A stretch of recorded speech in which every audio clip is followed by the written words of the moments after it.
Bonjour à tous, aujourd'hui nous sommes ravis de vous retrouver pour la découverte des jardins de Mulhouse. Donc aujourd'hui nous vous proposons un jardin à l'anglaise avec le parc Jacquet et un jardin à la française avec la découverte du parc Valac. Nous démarrons la visite par le parc Jacquet. Ce parc fut créé en 1850 par l'ancien industriel textile mulhousien André Jacquet. Il y fit construire sa villa, que l'on aperçoit toujours au fond du parc, et y fut aménagé le jardin, où l'on y voit des pelouses et des sentiers tout en rondeur. C'est un parc typique à l'anglaise. Nous y trouvons des arbres remarquables, tels ce marronnier gigantesque, ces hêtres pourpres, mais également le seul châtaignier présent sur les parcs mulhousiens. Le puits n'est que décoratif, mais ces écuries ont vraiment été utilisées. Passé ce petit porche, nous découvrons l'ancien potager, où nous y trouvons encore les arbres fruitiers. C'est un espace de calme et de détente, où vous y trouverez des bancs, pas de jeux pour les enfants, mais le chant des oiseaux y est bien présent. Vous pouvez y accéder par l'entrée de la rue Kléber, mais également par la rue des Jardiniers.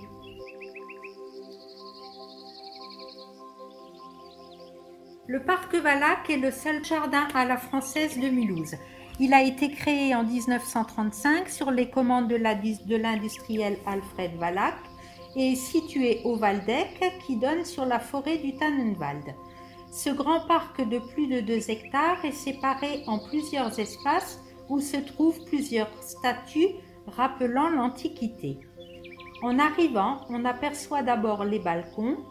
Le parc est construit sur plusieurs niveaux qui donnent la surprise de découvrir des recoins cachés au fur et à mesure de la balade.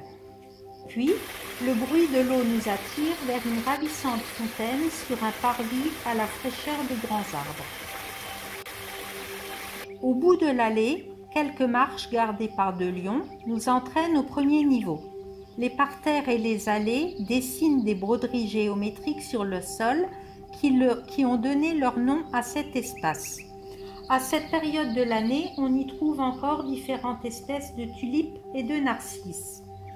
Des grands arbres taillés en mur séparent cet espace de la roseraie qui comporte près de 130 variétés différentes disposées autour de la statue centrale. De l'autre côté de la broderie, un espace de repos avec des bancs de pierre placés à l'ombre autour d'une sculpture en pierre. Sur le palier supérieur, une gigantesque esplanade de gazon court sur toute la longueur. Elle est entourée de buissons taillés en cône. La perspective donne sur un athlète grec. Depuis cette esplanade, on surplombe tout le parc. À droite de l'athlète, un espace de jeu pour les enfants est placé à l'ombre.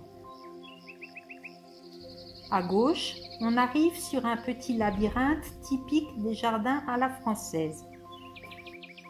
Pour y accéder, il faut passer par le Rehberg côté Schweitzy et continuer direction Waldeck. On y entre soit en passant devant le centre équestre, soit côté Riedisheim par la rue des Sapins. Et pour les plus sportifs, c'est aussi l'occasion de profiter du parcours Vita qui est juste à côté, mais aussi de se faire plaisir par de belles balades en forêt. Voilà, j'espère que ces 2 parcs vous auront plu. N'hésitez pas de les découvrir, à vous d'aller en profiter, de vous installer sur un banc.